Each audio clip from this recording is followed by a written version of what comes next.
Baik teman-teman, selamat datang kembali. Pada kesempatan kali ini saya akan membahas analisa saham harian untuk periode tanggal hari ini tanggal 28 Juni 2022 sampai dengan besok tanggal 29 Juni 2022.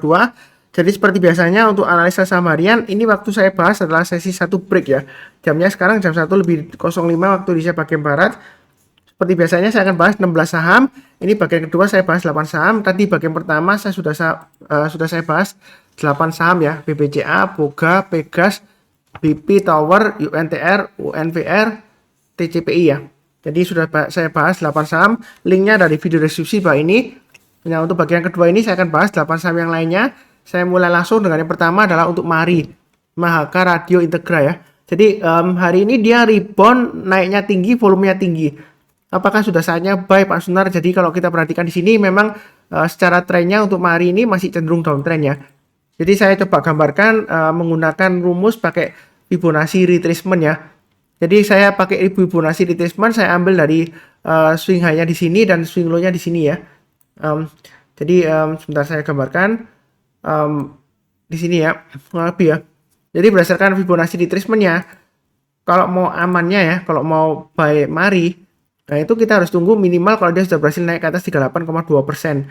Atau di sini ada area kurang lebih area support berikutnya ya, support sebelumnya yang ditembus ke bawah jadi 248.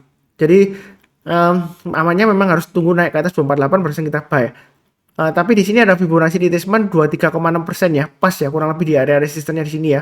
Jadi kalau mau buy tunggu aja kalau dia sudah berhasil naik lagi ke atasnya 210 ya, di sini high-nya ya, barusan kita buy. Jadi buy-nya bertahap aja, naik ke atas 210 kita buy. Kalau yang mau spekulasi buy on weakness, berikutnya setiap kelipatan Rp10 atau Rp20 ya, kalau mau tambah lagi atau average up, atau ikutin garis-garis yang sudah saya berikan di sini ya, Fibonacci retracement-nya ya. Jadi kalau naik ke atas 248 tambah lagi atau average up, berikutnya naik ke atas 290 boleh tambah lagi, target price-nya sekitar 320-an ya, atau di sini ada swing high-nya di 332 ya, kurang lebih seperti itu untuk Mari ya. Saya belum baca beritanya, ada berita apa kok dia naik tinggi, volumenya naik, saya belum baca, terus terang aja. Tapi ini kalau mau buy sekarang masih belum benar-benar aman ya, jadi banyak bertahap aja. Kalau dia naik lagi kita boleh tambah lagi atau average up, tapi kalau gagal atau turun lagi jangan lupa pasang trailing stopnya atau stop lossnya ya, jangan di average down ya. Jadi untuk saham-saham yang strong downtrend kita lihatnya selalu lihat ke atas. Kalau dia berhasil naik barusan kita tambah, tapi kalau turun jangan di average down, pasang trailing stopnya dan stop lossnya selalu ya, kurang lebih seperti itu ya. Berikutnya untuk ABA. Jadi kalau kita perhatikan ABA ini memang cenderung konsolidasi atau sideways di bawah ya. Jadi dia ada resisten terdekatnya, kalau kita lihat di sini swing high-nya sebelumnya di 232 ya. Ini terdekatnya ya. Kalau kita lihat dari sini kurang lebih area support sebelumnya yang dia tembus ke bawah ya. Nah, kalau dia berhasil naik ke atas 232 sampai dengan menjelang penutupan nanti, kalau mau buy silakan, buy-nya bertahap aja. Berikutnya kalau mau tambah lagi boleh setiap kelipatan Rp10 atau Rp20 ya. Saya gambarkan kurang lebih resisten berikutnya ya. Ini garis-garisnya ya. 268 saya ambil kurang lebih dari ini ya, swing low-nya. Terus kemudian ini area konsentrasi candle-nya kurang lebih ya. Kemudian di atasnya lagi kurang lebih sekitar area di sinilah ya. Saya gambarkan ya. 300-an. Atau saya ambil 306 yang di sini ya. Jadi kalau naik lagi ke atas 268, kalau mau tambah lagi atau average up silakan. Naik ke atas 306 tambah lagi, target price berikutnya di 364 dan 380. Ada berita apa Pak Sunar kok naik tinggi? Saya terus terang aja nggak baca beritanya, jadi yang tahu beritanya silakan tulis di kolom komentar ya. Entah itu right issue, ada acara korporasi seperti akuisisi atau pembagian dividen dan lain-lain, saya nggak tahu, atau penerbitan obligasi ya, biasanya seperti itu ya, atau HMTD dan lain-lain. Silakan tulis di kolom komentar ya. Yang penting di sini saya fokusnya ke pergerakan harganya. Kalau mau buy sekarang resiko ya, sekalian tunggu breakout ke atas 232 menjelang penutupan boleh buy ya, seperti itu ya. Nah, kalau yang sudah punya pasang aja trailing stopnya pakai acuan 202 ya. Jadi kalau turun bayar 202 menurut saya sih lebih baik jual dulu semuanya ya, karena kalau turun lagi di bawah 202 ada kemungkinan dia bisa testing area 150-an ya. Sebelumnya di sini 158 ya. Jadi hati-hati aja, karena kalau dia gagal, dia sebelumnya kalau dia gagal dia selalu lower low ya. Di sini ya. Dia gagal naik, dia lower low di sini, terus kemudian gagal naik, dia turun lagi koreksi, dia lower low ya. Berusaha naik, dia gagal lagi di sini lower low ya.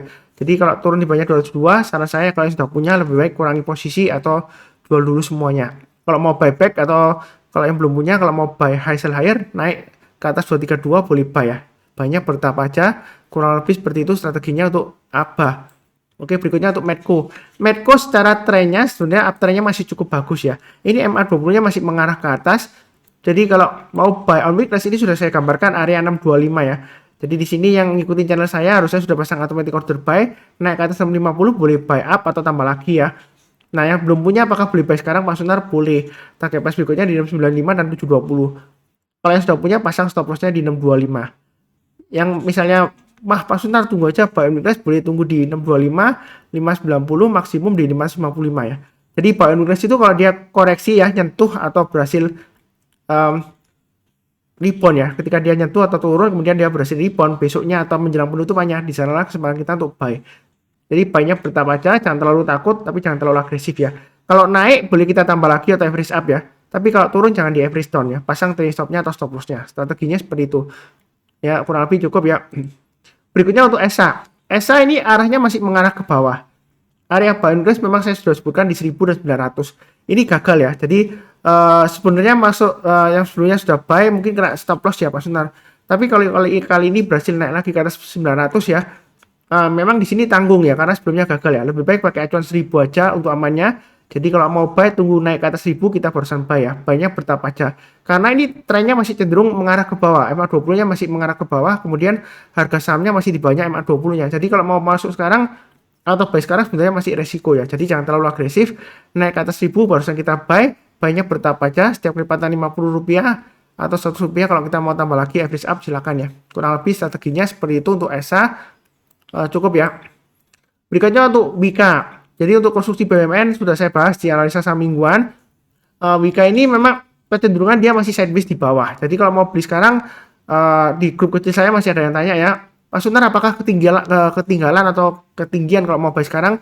Sebenarnya enggak ya. Kalau dibicara mengenai primary trendnya, jangka menengahnya dan jangka panjangnya, ini masih cenderung downtrend ya. MA20-nya walaupun melandai tapi dia masih cenderung downtrend ya. Ini kalau kita lihat ya. Jadi belinya bertahap aja, beli sekarang masih belum terlambat ya. Jangan jadi alasan, wah takut Pak Sunar nanti jangan-jangan naik terus kemudian turun lagi seperti ini ya. Ya saya ungkapkan sekali lagi ya, memang jangan bosan-bosan ya. Mungkin sering diulang-ulang Pak Sunar, please deh jangan diulang-ulang. Tapi seringkali ya, jarang kalau yang nonton dari awal sampai akhir ya. Kebanyakan hanya seksi tertentu aja saham yang dia punyai atau yang menarik gitu ya. Jadi kalau dia berhasil naik kita boleh tambah lagi atau average up, tapi kalau turun jangan di average down ya. Kita jangan terlalu takut ketinggalan atau ketinggian enggak ya. Dari trennya ini masih cenderung sideways di bawah ya, seperti itu ya. Santai aja. Kalau konstruksi BUMN itu kalau naik dia naiknya berhari-hari, berminggu-minggu dan berbulan-bulan, tapi kalau turun juga sama ya. Ini sudah pernah saya sebutkan dari tahun lalu ya. Dia kalau koreksi dia naik, koreksinya itu lama ya, berhari-hari, berminggu-minggu dan berbulan-bulan ya. Ini buktinya ya. Tapi kalau naik dia juga lama ya, berhari-hari, berminggu-minggu dan berbulan-bulan. Jadi banyak bertahap aja, jangan terlalu agresif ya. Mudah-mudahan sampai Oktober nanti dia bisa naik ya. Lumayan kita panen bersama. Ya kurang lebih seperti itu. Ini untuk Wika. Baik sekarang boleh aja tapi jangan terlalu agresif. Nanti naik ke atas 1050 ya, boleh tambah lagi atau average up. Kalau yang misalnya masih nggak mau buy sekarang, tunggu aja ke atas 1050 ya lebih baik juga sih. Karena kalau dia sudah berhasil di atas 1050, kemungkinan masih cukup kuat ke 1145 ya. Lumayan ya profitnya ya, kurang lebih seperti itu. Berikutnya untuk WSKT ini juga sama ya, kurang lebih sama ya. Untuk WSKT di sini dia masih cenderung melandai ya. Di sini selama dia bertahan di atas 950 sebenarnya cukup bagus ya peluangnya. Tapi downtrendnya sebenarnya masih boleh dikatakan cukup kuat ya. Dia sideways di bawah ya. Jadi belinya jangan terlalu agresif. Kalau naik kita tambah lagi atau average up ya. Tapi kalau turun jangan di average down. Mungkin ada yang tanya, Pak Sunar kira-kira buy-nya berapa persen ya? Misalnya kuotanya untuk WSKT ya, maksimum saya hanya mau beli 10 juta. Karena dia masih downtrend atau sideways di bawah, ya kita money manajemennya mulai dari 10%. Kalau dia naik lagi, kita lihat di sini swing hanya di sini di 585 ya. Kita boleh tambah lagi 10%. Naik lagi ke atas 615 tambah lagi ya. Seperti itu ya. Jadi belinya bertahap aja. Jangan terlalu takut tapi jangan terlalu agresif ya. Dalam arti langsung all in gitu ya, pakai margin jangan ya. Bertahap aja, santai aja. Sentimen kedepannya memang masih cenderung di IKN ya, memang untuk konstruksi BUMN ya. Tapi saya di sini fokusnya ke pergerakan harga sahamnya saja, bukan ke proyeknya ya, seperti itu ya. Kurang lebih cukup. Berikutnya PTPP, di sini juga sudah mulai naik ke atas, walaupun ini masih sideways ya, di bawah ya. Jadi belum ketinggalan nggak. Kalau mau amannya memang harus tunggu naik ke atas 1000 ya barusan kita buy ya. Jadi belinya bertahap aja, kalau dia naik lagi tambah lagi atau average up. Target price-nya sekitar 1100, kemudian berikutnya 1200.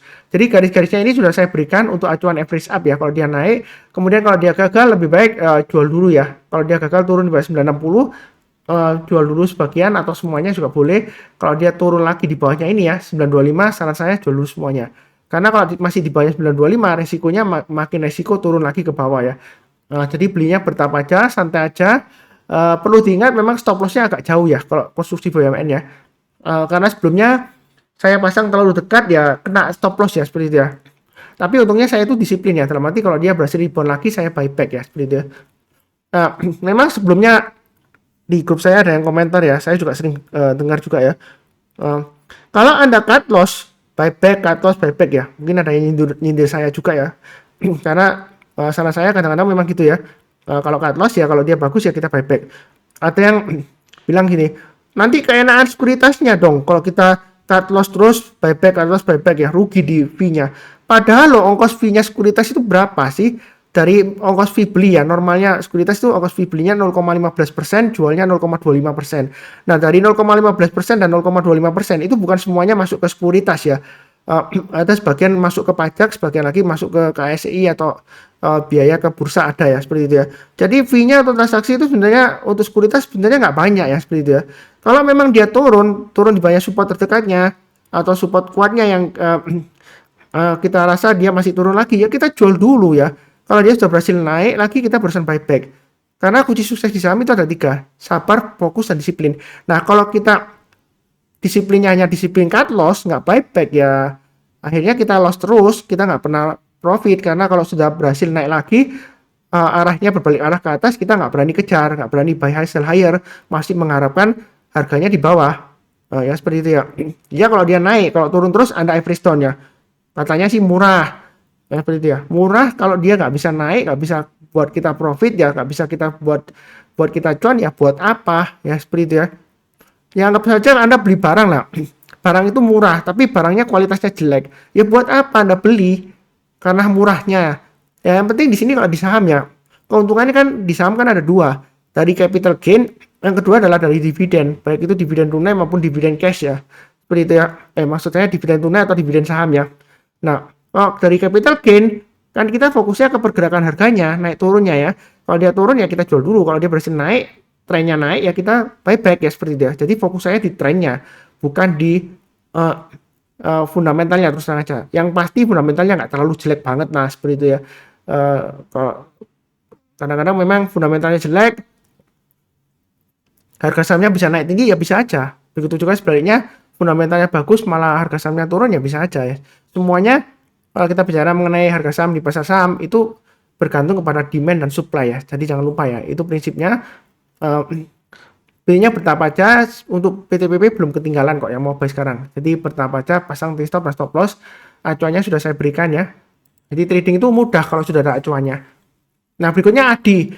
ADI ini sempat breakout kemudian koreksi kemarin. Hari ini dia naik lagi. Bahkan sempat naik ke atas 835. Walaupun sesi satu break dia turun banyak 835. Menurut saya sih untuk ADI ini masih cukup baik potensialnya ya. Masih cukup bagus walaupun masih di bawah ya. Ini area buy on weakness-nya sudah saya sebutkan di 785. Sebelumnya di sini naik kemudian gagal, ini naik kemudian gagal lagi ya. Nah di sini kalau dia berhasil naik, belum tentu gagal lagi ya. Jadi kita jangan terlalu kaku ya.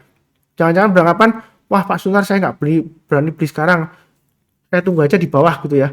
Ya kalau dikasih, tapi kalau dia lanjut lagi naik ke atas, uptrendnya mulai bagus ya, kita boleh buy high sell higher. Jadi strategi buy di saham itu ada 2, buy low sell high atau buy high sell higher. Kenapa kita buy high sell higher? Kadang-kadang buy high sell higher itu bukan berarti buy-nya di pucuk, enggak ya. Ya karena untuk konfirmasi, karena ini kecenderungan trennya sebenarnya masih cenderung lesu di bawah ya, walaupun dia sideways di bawah. Tapi kita perhatikan di sini kalau dia sudah berhasil bertahan di atasnya 785 untuk ADI, ini sebenarnya masih ada peluang ke 935 ya, paling enggak ya 935. Jadi sebenarnya harapannya masih ada naik lagi, masih cukup bagus. 100 rupiah lumayan lah ya seperti itu ya. Jadi belinya bertahap aja, jangan langsung banyak all in enggak ya. Kalau kita lihat volumenya di sini MA5-nya ya, dari volumenya ya, itu sudah mulai naik ke atas. Jadi sudah relatif cukup aman lah. Nanti bertahap aja. Ini garis-garisnya sudah saya berikan untuk acuan average up ya, yang di atas, yang bawah ini untuk acuannya trailing stopnya atau stop lossnya. Yang di bawah lagi saya kasih 740 ya, stop loss maksimumnya ya. Kurang lebih seperti itu untuk Adi. Jadi yang belum kenal channel Saham Profit, jangan lupa subscribe, like, nyalakan lonceng notifikasinya. Kemudian seperti biasanya saya doakan selalu semuanya selalu sehat, damai dan sejahtera selalu. Jangan lupa cek di video deskripsi bawah ini ya untuk bagian pertama ya, karena ini bagian kedua ya. Kurang lebih sekian. Terima kasih banyak. Saya doakan selalu semuanya selalu sehat, damai dan sejahtera selalu. Amin. Tetap semangat ya. Yang paling penting sekian.